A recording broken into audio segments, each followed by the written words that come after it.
If you've ever felt yourself pulling away from pleasure, even when you want it, even when part of you is open to it, this video is for you. As a therapist, I see this often. And as a human, I've experienced it too. Your body isn't broken. It learned how to protect you. Today, I want to explore why pleasure can come and go, why it can feel present one moment and distant the next, and how to begin relating to that experience with more understanding instead of pressure. If we've never met, my name is Raquel Perez, and I am a therapist here in the state of Colorado. I specialize in helping people navigate intimacy, emotional connection, and the relationship with themselves. And here we move slowly and make space for what's real. Pleasure isn't a constant state. It's not something that just turns on and stays on. It moves. It responds. It shifts based on what your body is experiencing internally and relationally. Some days, pleasure might feel very accessible. There might be openness, curiosity, maybe even ease. Other days, it might feel very far away, muted, or even very uncomfortable to be in your body at all. And that fluctuation is not a problem. It's information. Your body is always tracking. Am I safe?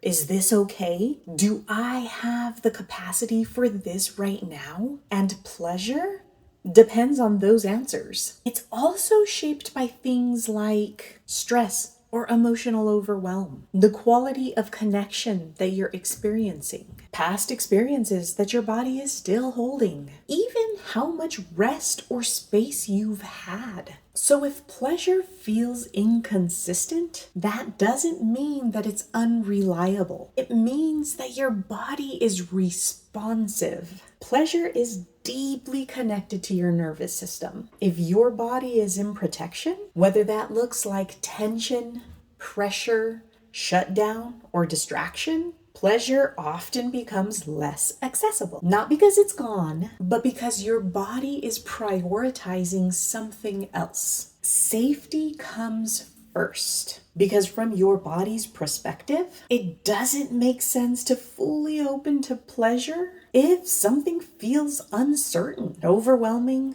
or unsafe. So instead, it might tighten, pull away, go quiet, or disconnect altogether. This is why you might notice wanting closeness, but your body pulls back. Wanting to enjoy something, but feeling completely disconnected. Moments of pleasure followed by sudden withdrawal. And sometimes this can feel really confusing, especially when things are good on the outside, when your partner is kind, when you want to be present, when nothing else is obviously wrong. And often, what follows is self-blame. Why can't I enjoy this? What's wrong with me? I should be past this. But when we understand this through the lens of the nervous system, it starts to make more sense. Your body isn't blocking pressure.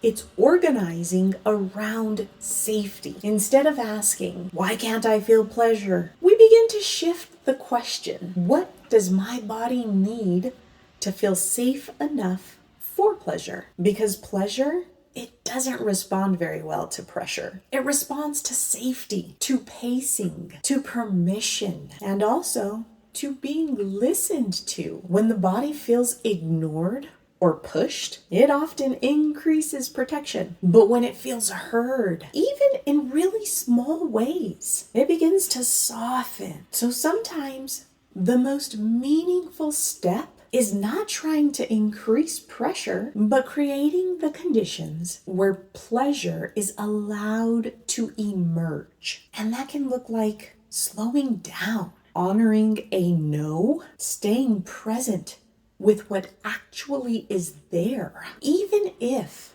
what's there isn't pleasure yet. Here's a few small ways that you can begin to shift your relationship with pleasure. Notice, without judgment, my body is pulling back right now. Not wrong, not failure, just information. Get curious instead of critical. What might my body be needing? Is there something here that feels like too much or too fast. Lower the expectations. Pleasure doesn't have to be intense to matter. It can be subtle, quiet, and still meaningful. Look for 5% moments, a small sense of ease, warmth, or softness. Even neutrality can be a step toward pleasure. Let no be part of the process. When your body trusts that it can say no, it becomes eventually easier to say yes. These are not small things. They are how the body begins to trust again. They are how pleasure becomes possible again.